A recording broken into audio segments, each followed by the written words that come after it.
Greetings and welcome to the Beers and Bodyslams Podcast. Sitting across from me, the man that makes every ugly sweater look good, Mr. Fluffy. Oh, if you only saw the one I just got in the mail. Oh, Santa's happy. And sitting across from me, he is the fourth member of the Riot Squad. Good old JB. Cause a riot, all right. That's right. Well, boys and girls, if you're listening, you'll notice that it's just two of us this week. It's just myself and Mr. Fluffy. Irish is on the open seas, living life and drinking it up. That's right. The gang will all be back next week. Yay. For the first time. Couple weeks. It's been almost a month since we've all been together. We've been kind of off and on sparingly the last couple months. So, it's holiday season. We're doing our thing. But we got an interesting topic show this week for you guys. We're going to be talking about myself and Fluffy's most surprising superstars of the year and our most disappointing. Kind of say it's our Beers and Body Slams Slammy Awards that we're kind of handing out this year. We got an interesting beer, lots to talk about, so we'll be right back. Awesome! This is the Beers and Body Slams Podcast. I'm afraid I've got some bad news. With your host, Mr. Fluffy. Hello, ladies. Good old JB. Booty-O's! They make sure you ain't booty. And the Irish O'Leary. There's only one word to describe you, and I'm gonna spell it out for you. A-A-W-S-T! This is the only podcast bringing you craft beer and pro wrestling that really matters. Ladies and gentlemen, boys and girls, children of all ages, E-Generation X proudly brings to you its WWF Tag Team Champion of the World, the Road Dogg Jesse James, the Badass Billy Gunn, the new. And that's the bottom line, the Stone Cold said so. All right, Fluffy, tell the boys and girls what we're drinking today. We are drinking from Dogfish Head, their Lupa Luna IPA. Which is It is their coconut IPA. And number one, okay, I like a beer like this because I'll say this right, it's 7.5% almost. you can't tell. You can't tell anything. This is the kind of beer where if you had about 3 of them, You get in trouble. you'd be on the floor and not remember why. And it's an IPA, and you are not a huge fan of IPAs, and this is But you know what? This is an IPA I could drink a lot of because it doesn't taste like an IPA. It's not strong. It's not piney. It has an actual smooth finish. Yeah, it's got the back end of an IPA that you can taste the heftiness. but There's a heftiness is there. But it isn't overpowering like a lot of IPAs are really piney tasting to me. And I can't really palate a lot of them. But this one, the coconut intrigued me when I saw that on the description. What I got from IPA is, but it's a little heavy and it's a little sweet. Yep. Which a lot of IPAs are sweet, and that's the pineness offsets that. But the coconut's really good in it. It's an interesting combination. Yeah, That's what drew me to it. I was like, coconut IPA. I was like, that's interesting. yeah, it's really good. Yeah. We always talk about pairings a little bit. This would be a good dessert beer. This would be really good with like a piece of cheesecake or like ice cream or something like that. It's got that sweetness to it. Yeah. That's going to add to it and not take away from it, because a lot of beers are tough with desserts because they're sometimes bitter. Plus your coconut. Plus your coconut. Adds to that dessert profile. This would be really good. Or fish or like shrimp or something like that, or seafood. Shrimp would be good. Yeah. Shrimp would be good. This would be really good. But it's really good. This is a very smooth beer, especially for 7.3%. Exactly. This is the kind of beer where you give somebody who's not. I'm always looking for beers to give people that aren't quote unquote craft beer people that want craft beer. Exactly. This is a great beer for that. Even somebody that doesn't like IPAs, I think would enjoy this. Yeah, Lupa Luau. Yep. Lupa Luau IPA. If you have a guy who's like, oh, I don't like craft beer. Oh, they're too heavy. This is a great beer to give them. Or like yourself, JB, that's not an IPA fan. This is a good IPA to give them and go, look, there's some really good IPAs if you find the right one. Yeah. and you're not sucking on a pine cone. Exactly. That's what I enjoy about it. And like I said, it's not piney. It's very smooth. I enjoyed it. All right, so we're talking, me and good old JB, we're going to talk about our most disappointing and the most surprising superstars of 2017. Yes. The people that we thought stepped up and were shocked by it. And I don't want to say shocked. I don't want to say that. People that we didn't think we were going to be able to maintain or keep up the performance they were doing and just got over the crowd. And the people that have floundered by not necessarily their own doing. Some of them are their own. Some just poor writing. Yeah. So I'm going to go ahead and start. Go ahead. We'll go back and forth. We're going to start with a surprising one. Surprising. All right. Surprising. We'll start good. We'll always start That's positive. Right. Always positive. My biggest surprise, and I'll say this is my biggest surprise. I'm starting with my first one. I think I know where you're going here. It's Jinder Mahal. There we go. When they made him champ, number one, when he was announced as a contender for a champion, I'm like, this is a joke, right? Squash match. This is a squash match, right? He came back, he was ripped. Yeah, he really was. He looked good. And even when he first came back, you could see potential, but you're like, but he's Jinder Mahal. Yeah. 3MV. This is the same guy that was in 3MV, right? Yeah. But he became a champion, and for a while, he was legit champion. Yeah. Like, he got over on people. With him and the Singh brothers, it was really fun, and I was shocked. Beat Shinsuke, Randy Orton. Yep. AJ. He beat AJ a couple of Yeah. So like it was weird. Like first when he came back, like he like literally was like 3% body fat. Mm-hmm. I was like, this dude is really ripped. Yeah. I thought at first like they should have repackaged him all the way and gave him a different name. No. And kind of went in a different direction because he was always going to have that stigma attached to that name. Oh yeah. 3MB. So I didn't know when they gave him the push if it was going to work. It worked because of that name that was associated with him. But yeah, he really, by his own admission, he rededicated himself to his craft. Yeah. He was humbled by being released. You can, when stuff like that happens, you do one of two things. You can get down and be bitter and whatever, or you can regroup and you can push yourself, and that's what he did. And they gave him another opportunity, and he made the most of it. And probably the most successful comeback story I can remember. Yeah, I can't think of anybody that's come back That from remade himself. Not only just remade himself, not even just a comeback story. A guy that was a mid-card joke. So he was an enhancement talent. Yeah. Yeah. And not even just like, you can't even say he was a mid-carder. I mean, just a joke. He was Brooklyn Brawler. Yeah. Basically. And has become a legitimate person that, even though he's lost the belt, if you told me 3 months from now he's back in contention, I'm going to believe it. Yeah. It's legit. Yeah. Like him going into the Royal Rumble. Yeah. Whereas 2 years ago or even this year, if you said Jinder Mahal's in the Royal Rumble, like, yeah, he's getting eliminated right away. Yeah. I'm thinking he legitimately could win this thing. If he goes or in at least late, last a while. Yeah, if he comes in like 24th, 25th, where before I'm like, oh, he's just there to be filler. Yeah. No, I'm thinking he can pull it off. So I good Ginger. I love what you've done. What's your first surprise? My first one is was the Miz, or is the Miz. Shocking. The Talking Smack episode heard around the world. Yeah. Kickstarted this reinvigoration of him that I didn't see coming. He was always good. He was always a good talker. Yep. It felt like he was. I would say it felt like he was content. With Him and Dolph were on the with same where level he for a was. long time. It felt like he was comfortable and he was content with his status. Yeah. That for me, that was the best interview he's ever done. Yeah. When him and Daniel Bryan had that exchange, he took the momentum from that.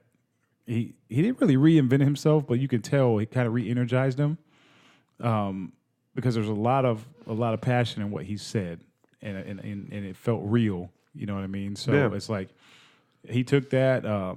He brought on the Miztourage, had the Intercontinental title for the better part of 2017. And that was the thing, is I think the two things that made him work was, number one, Maurice. Yeah. Adding her was a great stroke. Yep. And number two, he did truly bring prestige back to the Intercontinental title. Yep. He made that belt relevant because it had to be. Because think about what his position was. And if you're The Miz, I felt bad for him in a way. You're on Raw as the Intercontinental Champion. Your Universal quote-unquote champion, your Universal Champion, who's your main belt, is Brock Lesnar, who's only on the show every 4 months. Yeah, still bothers you. You are basically the main champion. We're on SmackDown. You still have the WWE champion. You have the U.S. title. Yeah. The U.S. title is second and it should be just the way it is. But on Raw, you were the champion, and he ran with the Miz TV segments he had this year were great. Yeah, they were, and I'm sure when they have their slammies or whatever they call them now, he'll win a lot of those. Oh yeah. He is he actually carried. I would say him and Roman Reigns, they carry the Raw brand. Yeah, I agree. For the better half of 2017. I agree.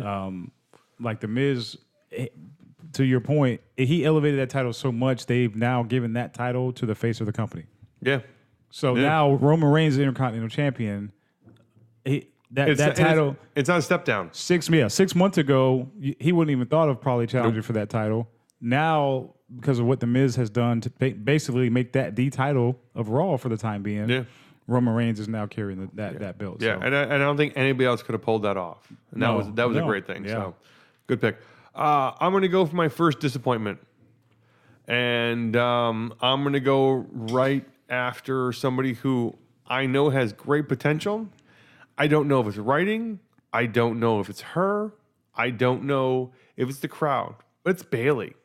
Yeah, I don't know where she disappeared to. She went from the heart and soul of NXT. She shows up. People were begging for her to be on the main roster. They really were. She shows up on the main roster and has done nothing but flounder. And the sad thing is with other people and other people on my list, and we're going to talk about other people who have disappointments, I can pinpoint to you why. I can't figure out with Bayley why. Yeah. I don't understand it. That type of gimmick is not what fans want. Because the hugger?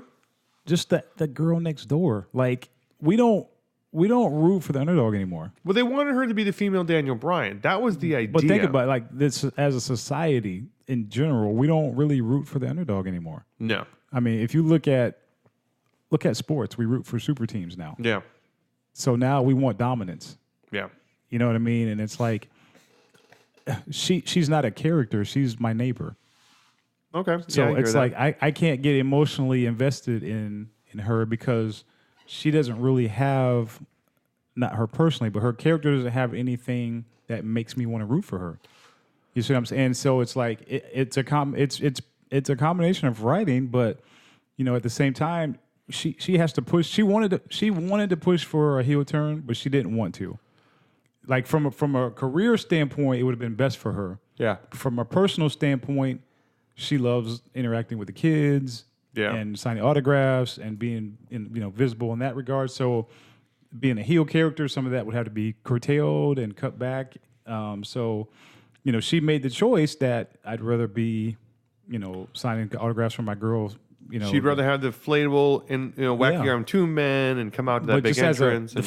Fans, we want flash, we want style. Yeah. We want the flashy stuff. Yeah. Like I said, we want to root for dominance. We don't root for the underdog anymore as a society. So that's where she's kind of, our values just seem to have changed and what we look for in entertainment.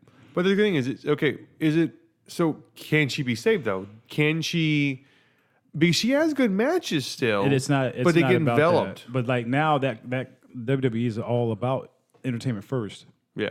If you can't go out there and draw a reaction or get people to buy your merchandise or get people behind you, what you do in the ring is secondary. Then she's doomed. Then, and that's where I'm going. Like, she's doomed. It's at some point either she's going to reinvent herself, which is it seems like this day and age wrestlers have to do every 5 years. You have to reinvent yourself. Oh, totally. Because teenage girls are going to cheer for her. But are the 18 to 35-year-old guys going to cheer for her? Yeah. You know what I mean? And do the middle-aged women, can she connect to that audience? That's not her. And that's the problem. She's not. So she's connecting to the kids. Yeah. And that's it. And that's where she's having an issue. Whereas, a Roman Reigns, he's going to draw reaction from everybody. And unlike I was saying, like a Cena, Women love him. Yep. Some guys hate him. Yep. Kids love him. You know what I mean? So like you have to be able adults hate him, but this is a reaction. You have to be able to draw a reaction from each demographic, and her character doesn't lend herself to that crossover. I agree. All right. Who's your first disappointment? My first disappointment is Sasha Banks. Yeah. Same problem. Staying in that. I think her problem is more writing. With Sasha, the charisma's there. She needs to be a heel. The talent's there. She definitely needs to be a heel. Her character is better as a heel. But I think they messed her up with the title changes back and forth. It started with her and Charlotte, and then it went to, her and Alexa. Yep. She's never successfully defended that title. Yeah, and they pointed that out every show. That's what is killing her credibility. She's a 4-time champion. That's never defended it. That's never defended the title. That's a weird stat. So imagine how she came over with so much fanfare, winning the title. Her and Charlotte had classic matches, feud. Yep. Probably the feud of the year in the women's division. Yep. First Hell in a Cell with Charlotte. Yep. Hit all the spots. Never defended the title, and she, for all the momentum she worked to get, she lost it all just that quickly. Yeah. With the title changes. It's like, whoa, you do all this to get the title, you climb the mountain, and then you can't even keep it, 30 days. Yeah. So that I think the writing killed her momentum more than anything she's done. Yeah, I agree with The you. heel turn obviously would help, but now, It's her attitude. with the absolution on, I don't think it's going to happen anytime soon. But that's the thing is you could have her join Absolution. Somebody may actually join it. You could see her. I could see her joining Absolution. Or, She doesn't strike me as a follower, though. no, this is what I'm saying. I see her joining Absolution, and that's Paige's heel turn back. That's Paige's face turn. Towards the end, you mean? Sasha comes in and steals the group from takes over. Paige and takes over. I can see that. And especially with who's in that group with Mandy and Sonya, you could see that. Yeah. Like I could see Sasha going, oh, it's a power struggle. Yeah. And Paige is the one kicked out. Yeah. Because Paige, that was one thing when Paige was there the first time. She works good as a face or a heel. Yeah. She can go both ways. Definitely. So, okay. So I can see that. All right. So we're going to stay with my next surprise. We're going to stay with the women's division. And this is this surprise is that not that I didn't think she had talent, and I think she's awesome. I'm surprised the crowd is connected with her, and she's held this long. Is Alexa Bliss? I'm a huge Alexa Bliss fan personally, but I've always figured that eventually the general audience is going to peter out, and she's going to be kind of just kind of become a mid Carter. Yeah. She's held titles on both brands. She was the first one to do that. She's the current, as of this recording, she's the current Raw Women's Champion. Yep. She has heat, she has attitude, and she's maintained it. Yep. She's made minor character tweaks to make it better. But she's got everything they want. She reminds me of a Trish Stratus. Yeah. She's got the attitude that I know I'm better than you. Yeah. She's got the look. And she's got the in-ring ability that has developed. Every match she has is better than the last one. And that's why I like her.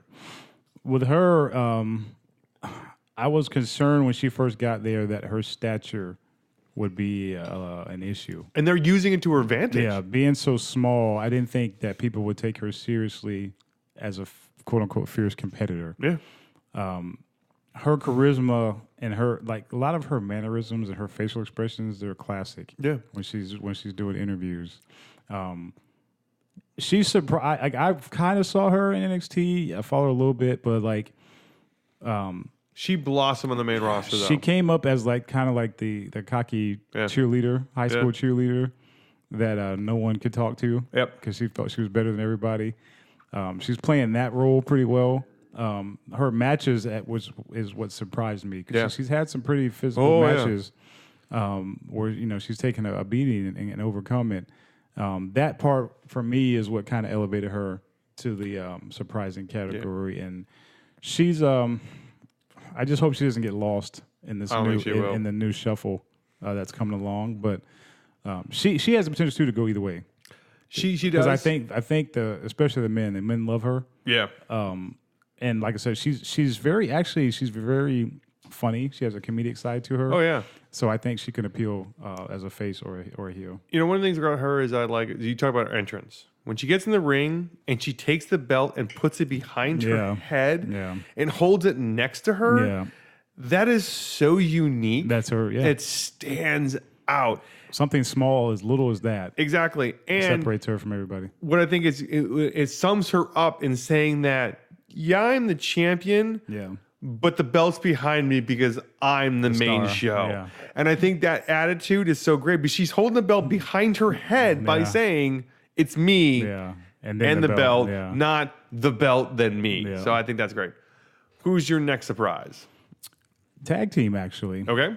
I'm going to go with the Bar. Who I never thought would work. I didn't either. Ever. Well, I take that back because you checked the tape. You know, I've said that they have potential. I never thought that Maintained it. I never thought that it would last this long. Yeah.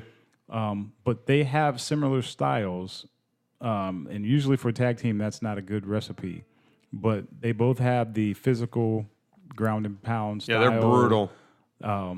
That they're kind of trying to make the what are these Bash Brothers or whatever they're called? The Basham Brothers? The Bludgeon Brothers. The Bludgeon Brothers? They're kind of trying to make them like the Bar, but obviously both of them had single success, and they both were kind of stuck in limbo.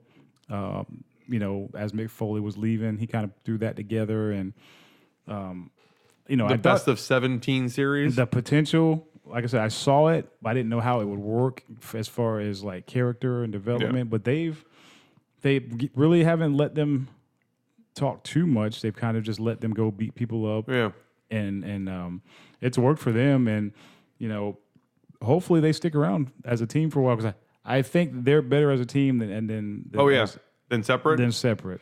My concern was, and we talked about it when they first got formed, was it was a heel Sheamus and a face Cesaro for a while. And slowly they turned Cesaro heel. Yep. Cesaro had heel runs before that, but it was never convincing. No. It was never great. It was always kind of like... people kind of liked him. Yeah, and that was the problem. Is even when he was with Tyson Kidd. Which was a good team, by the way. Or when he was with Curtis? No, when he was with the American group. Who was he with? Oh, Jack Swagger? Yeah, he was a Jack Swagger for a while. Yeah. He was never convincing as a heel. Yeah. Him and Zeb Coulter. It was never convincing. Well, he was the face that they recruited. Exactly. So he was always the opposite of what was going in. So when they turned him, but he's developed with Sheamus this attitude. Yeah, they're like bar brawlers. Yeah. And again, a guy that turned an injury into a positive, he popped his teeth into his head, and now he can't talk anymore because he wears that mouthpiece. Yeah.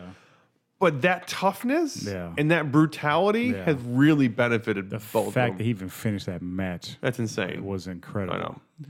All right, so I'm going to move on to my next disappointment. And we're going to stick with the tag team. The Club. Oh, man.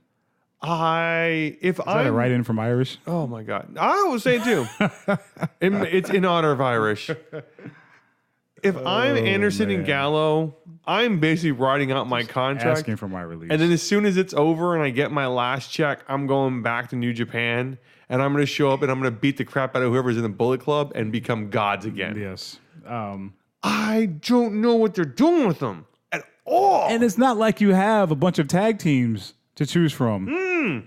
Especially with the Revival being out. Yeah. They should be You would think they would be in the picture doing something with them. No, they're jokes. And this they're week doing holiday merch commercials. Like I'm just like it's that's how they were on the show. It's terrible, man. Yeah, it's horrible. It's awful. And I didn't follow them in New Japan like Irish did, so I don't know. They were huge. I don't know their history, their background.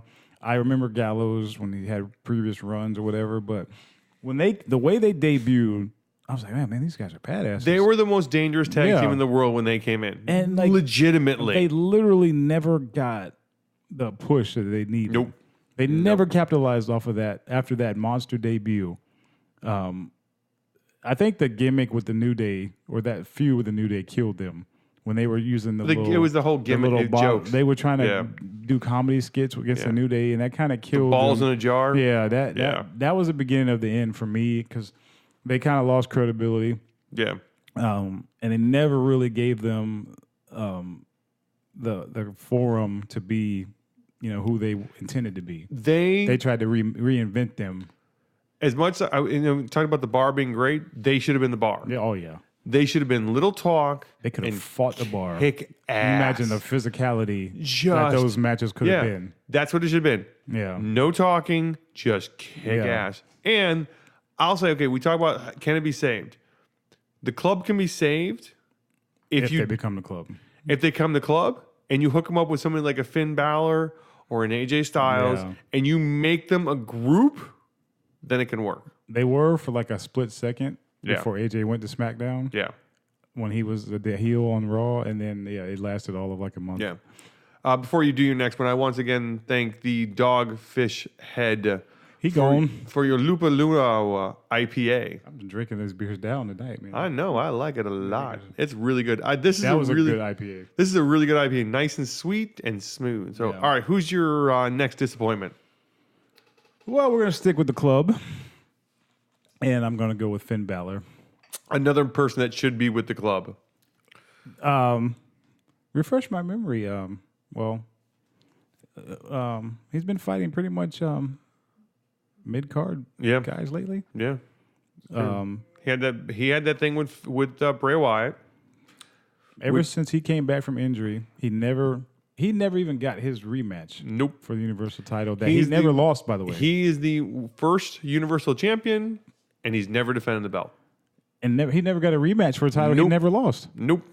So he's already on Vince's list, and he'll be out of here as soon as he can. And he'll make so much money in independence. Yeah, he'll be out there as soon as he can get a chance to get out. For whatever reason, Vince doesn't like the guy. Now, I'll admit the charisma is lacking. Yeah. But everybody doesn't have to be, The Rock on the microphone. Some characters don't lend themselves to talk for 30 minutes. He is in the ring, not on the mic. Yeah. I mean, I know it's entertainment, but all of them don't need to cut 10, 15-minute promos to be successful. You book them to complement their ability and their character, not the other way around. So I think the only way he could be salvaged at this point is to put him with the club. He's not ever going to get the singles run again because once he got hurt, Vince probably lost complete faith in him. Being a smaller guy, he already had a disadvantage because Vince likes the bigger guys anyway. As long as he's in charge, Finn's not going to get back to that level, I don't think. But from where he came from as the NXT champion, carrying that brand for a long time, how he's been utilized since he came back on Raw, it's been a major disappointment. I had high expectations for him coming in, and he won the title. The Demon character itself sells itself, and it just hasn't worked. Yeah, it does. But if you don't care about the character, the other 7 months of the year, then when he does the Demon, it doesn't make a difference because they don't give you a reason to care about it. Okay, so you think, and I agree with you. One of his problems is his promo work. It's not great. But I mean, I don't need him to be, like I said, I don't need him to be The Rock. Okay, I got an idea for you. Yeah, I got an idea. Uh-oh. We're gonna go radical here. Okay. We take him in the club, people that we know are floundering. Yeah. And we put him with a Paul Heyman, which we know Paul's gonna be free soon because Brock's not destined long for this. That's interesting. So we basically take those guys and we turn them into Heyman guys. And basically when Brock leaves, Heyman goes, turns them loose and goes, and would you do it? You do it right. Because this is what the thing is. When Brock leaves, Brock needs to leave with an impact. Brock can't just leave and just disappear. Brock has to lose to somebody like a Roman Reigns or Braun Strowman in the you lose, you're out, and creates havoc kind of thing where it's all or nothing kind of thing. So if Heyman loses Brock and then stand there going, well, you've killed my beast, now I'm going to kill you. And you give him somebody like the club and Finn Balor as somebody he can play with. And he's the mouthpiece for a Finn who can't. He's good on the mic, but not great. Yeah. And the club is enforcers. That would be interesting. Carl Anderson's a good talker. What I could see is, I would like to see Paul Heyman, like you said, the club. Yeah. Leading like Anderson and Gallows against Paul Ellering in a Authors of Pain. Yeah. Like two mouthpieces, just cutting promos on each other. That'd be great. Good tag team match. Yeah. Something like that. Like they have to spice it up, but as a singles, I think Finn, the ship has sailed. Unfortunately, I don't think the injury killed him though. He was literally supposed to challenge. I heard Lesnar. And he's still poking for Lesnar for the Royal Rumble. He's still poking Lesnar on Twitter. Vince isn't sold. Nope. So Triple H is going to have to convince him to pull the trigger on that. Even if he has a feud with Brock, he's not winning. But no, Brock will destroy him. Yeah. So it's like, at this point, he's probably going to ask for. Like I said, I next year I wouldn't be surprised if he asked for a buyout. I can see that, or a full out release. Yeah. All right. Let me go. Let me go. Let me go. Let me go. No life preserver. Just let me go. So, okay, I'm going to give it my next surprise. My last surprise of the evening. A person that, when he was in NXT, I saw potential, but did not think the gimmick would translate to the main roster with the success and the hatred and heat that his brought, is Elias. Who wants to walk with Elias? When he first came up and he kept that same gimmick, I'm going, okay, this will last 2 weeks and it won't get over, and they'll make him disappear for a month and repackage him because he's got talent. He has very physical, very good matches. Yep. He's great in the ring. But these concerts of him just in the ring and now him using the guitar more as a weapon, and just the way he talks, I love when he goes, I need you to silence your cell phone and hold the applause until after I am finished. Until after I am finished. It's become one of the moments where I'm just like, oh, this is awesome. And they boo him out of the ring, but his boos are different than, let's say, Jason Jordan's boos. They're straight heat. They're just booing the line. They're booing the fun of it. Yeah. They're booing because they know that's what people want. Like they know that's what the back wants. He has fun star heat. Potential. He has fun heat. He has star potential though. Oh God, yeah. If they book him right, he's a future champion. He's the guy. Like the whole when you have a good gimmick is when you can get audience participation. Yep. So he's the kind of guy, when he's a face, he'll be able to get people, if he sings, he can get people to sing with him. Yep. He'll get people to chant for him, against him. He can play both sides with that character. Kind of a rip off of The Rock. But, we when he used to sing on the guitar, but, it is what it is. But he's great, though, at it, though. He's a drifter / loner type. Yeah. I don't understand the association with Mr. Raj, but I remember he was with the club. He was with the club for a while too. Yeah, he sort of picks up people and then they disappear. Yeah, so we'll see what happens with that. But I've been high on him. I think I was higher than Irish was on him when he came up. Yeah, I loved him in NXT. I see the potential in his character for sure. Yeah, so he definitely is a surprise. Hopefully he's trending upwards and. I could see a lengthy Intercontinental title reign for him. He seems to check all the boxes for Vince in that he's got heat. Yep. He's a big guy. He's physical. He can draw a reaction no matter what he does. The best thing for them to do going forward is to have him win that Intercontinental title. Yeah, he needs a belt. You beat Roman Reigns. You've solidified your status for at least the next year. Yeah, I agree. And then he can go off and run from that. Yeah. So, all right, who's your next surprise? My last surprise is the monster among men himself, Braun Strowman. The guy didn't get to contain it for the whole year. Think about where he came from with the Wyatt family. Yep. And they let him do his own thing. He came out with didn't he have a mask or something when he first got rid of the Wyatt family? So he came out with that. You're like, he's another big guy who's never talked before. You didn't really know what to expect. And he was a heel. People hated him. You can argue he's the most popular superstar on Raw right now. Oh, he comes out. That roar. You can, yeah. The crowd explodes. Like I've never seen a guy come from. I wouldn't even call him a mid-carder back then. He was just a prop in the Wyatt family. He didn't really wrestle much. No, he was just like there. No, he goes from that. He was Rowan's replacement. He goes from that to being in an ambulance match in a year. Yeah. Fighting Brock Lesnar for the world title. Yeah. Dominating Brock Lesnar. Yeah. And now he's the guy that he has he like you said, checks all the boxes. He is probably the second hottest talent on Raw right now. Yeah. Behind Reigns. Yeah. Every time he hits the ring, it's magic. He's gotten better in the ring. That's the thing is, over the last year, if you watched a match from him from January of this year, compared to his matches at the end of this year, you can see the development. Yep. He's more confident in his ability. Yep. He's added, I don't want to say aerial, but he's definitely added some speed moves to his arsenal. Everything he does looks like it hurts. Yeah. And that's what makes him deadly, in that you can go in there against an Elias Sampson or a Roman Reigns or a Dean Ambrose, and it's a fight. Yeah. It's not a technical match. No. You have to outwork him to beat him. Yep. So.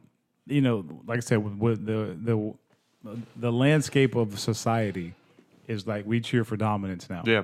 And he fits the mold perfectly. Like he comes out, he's going to destroy you. The Joes, people like that. Yeah. The crowd, if you notice, the crowd gets behind more people like that now. Yeah. Than back in the day. You would think, Enzo, the underdog, people would cheer for that. But nope. They turn on that. Yeah.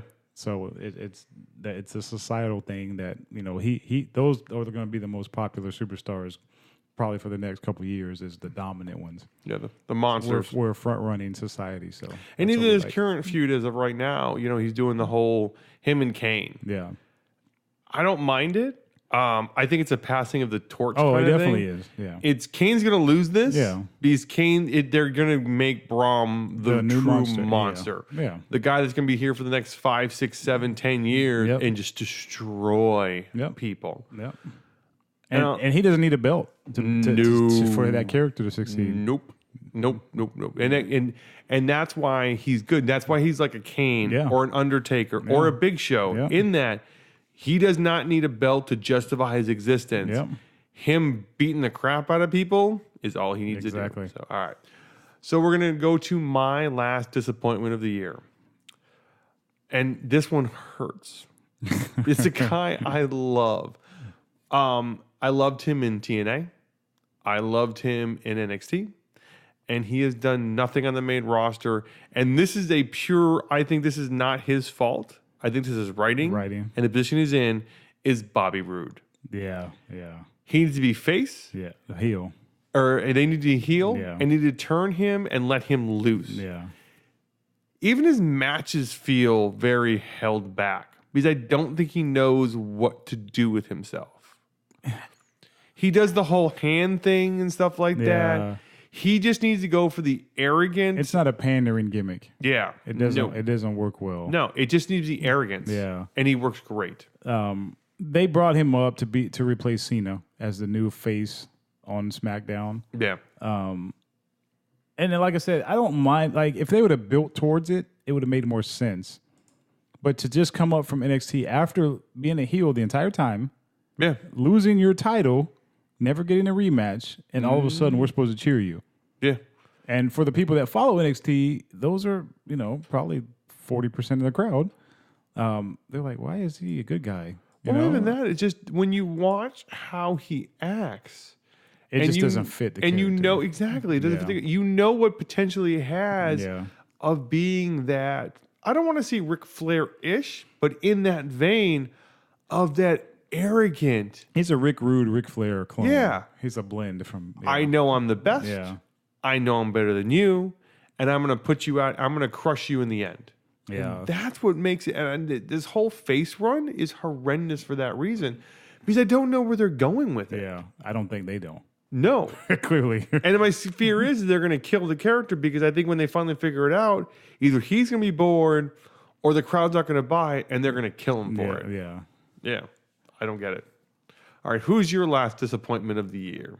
Well, my last one is going to, I'm sure Irish would agree with me wherever he is Shinsuke Nakamura. Oh, yeah. All I heard about was Shinsuke before he came over, how good he was, this, that, and the other. And so I was excited. Yeah. You know, I knew I saw him in NXT a couple of times. I don't obviously know his backstory and history. Irish being a man of the world, he followed him in Japan and that whole career, so he knows way more about him than I do. But I had high expectations for when he came over, and it just seems like since he's come over to SmackDown, it's just been flat. He hasn't done anything. They kind of had he came in, feuded with Dolph, really didn't do anything for me, and then he had felt like a forced feud with Jinder that he wasn't really ready for. Yeah. Because as a fan, I didn't really off of the feud with Dolph. I didn't really care enough about him to see him want to win a title. Yeah. Because AJ was still there and other people were there. So it was like, you throwing him into that. I can't really get behind him now, and not just for me. He's good in the ring, the strong style thing, but for me. It's kind of like stealing a line from Ziggler. For right now, I feel like he's all entrance. Yeah, I was going to say exactly. That's the problem. He is all entrance right now. Obviously he can wrestle, but I don't have a connection to him other than the entrance. Yeah. Once he gets in the ring, it's like, okay, whatever happens. The problem is they haven't put him in a feud that builds his reputation. I want to see him go against an AJ. Yeah. Or a KO, not for a belt, just to go. Because that's where you learn who he is. I think they've kept them separated on purpose, AJ and Shinsuke. They had a little interaction briefly. You remember them talking? Yeah. I think you're going to see that sooner rather than later. I'm hoping that they're building towards that. But up to this point, it's just been a big disappointment because I've all heard, how good he is, what he brings, this, that, and the other. But the way he's been booked has been something totally different. Yeah, and that's the problem. Is right now they're booking him with Randy Orton as his tag team partner against KO and Sammy. There's potential there. Yeah. He can go with Sammy. Yeah. He can go with the definitely. KO. Yeah. But he's going to get lost behind Orton. Yeah. Because Orton's going to steal this. And that... They're going to give him the spotlight. They're going to give him the spotlight. Yeah. Orton's the lead dog in that fight. Yeah. And it's going to be tough. Yeah. I don't want to say he needs a turn because I don't know how he would work. He hasn't developed enough as a face to make sure he could be a heel. I could see Orton turning on him. Yeah, I could see that. And lead into that. Yeah. Something within that. And him and Orton wouldn't be bad together either. That would be interesting. Yeah, so... Yeah, I agree. And again, he's another guy that I was high on when he came up. Because in NXT, it was amazing. Yeah, and the disappointment isn't really necessarily in him or in any of the people that we named. It's disappointment based on the expectations of what we wanted. That we had for them. Yeah, I agree though. So, this year has been interesting. Those are our picks so far. I'm sure you can tell us all about it. I would like to thank Dogfish Head for your Lupa Luau IPA. Yes, thank you. I enjoyed it a lot. When you're ready to put your beer down. Beer, you're so dumb. You want to add 5 more pay-per-views in December. Well, there are already 3, so... there's one a week. All right. Oh, goodness. Make sure you head to vintagepressing.com. Vintagepressing.com where you can get drink coasters, luggage tags, phone cases, and more.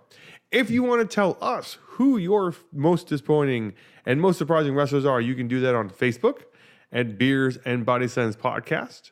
Or you can do it on the Twitter machine at Beers Bodyslams because we were disappointed in the fact that we couldn't get an Ann. Also, we have a YouTube channel. We do. Tell the good people about that one. You can go to Beers and Bodyslams Podcast on YouTube, and you can listen to our shows on YouTube. Please subscribe. Please subscribe so you can listen to it that way. you can. Okay, no, you're going to do Untapped. Yes, and also iTunes. If you're able to go on please there, review us. Please give us a review. Any review will help us, good or bad, to improve the show, gain listeners. So if you're listening, tell a friend. You have a chance to do that. Please do that for your boys. We would appreciate it. And also, you can follow us on the Untapped app. You can see what we're drinking. We'd love to you want a friend request us, give us beer ideas, things that you feel we should try that we can debut on the show, talk about. Yeah, we'll accept anybody as a friend. I have no... Yes, I get random people, I'm an Untapped whore. I appreciate all the requests and follows. You can follow me at GoodOLJB. You can follow Irish at the Irish O'Leary.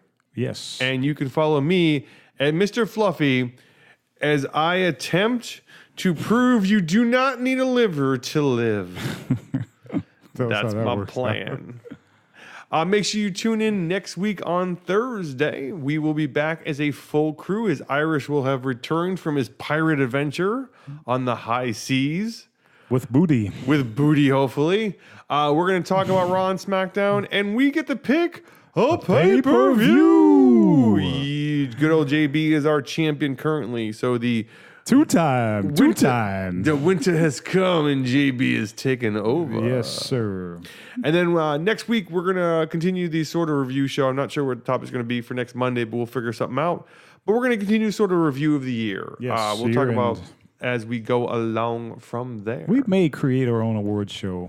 We're going to have we had the Brewskis last year. I think we may bring that back. I think we're going to bring that back either next week or probably the week after. I think the last week of the year, we're going to do the Brewskis. We'll do, some of that fun stuff for us. Looking forward to that. Yeah. As always, make sure your pint glass is full and your body slam stiff. You've been listening to the Beers and Body Slams podcast.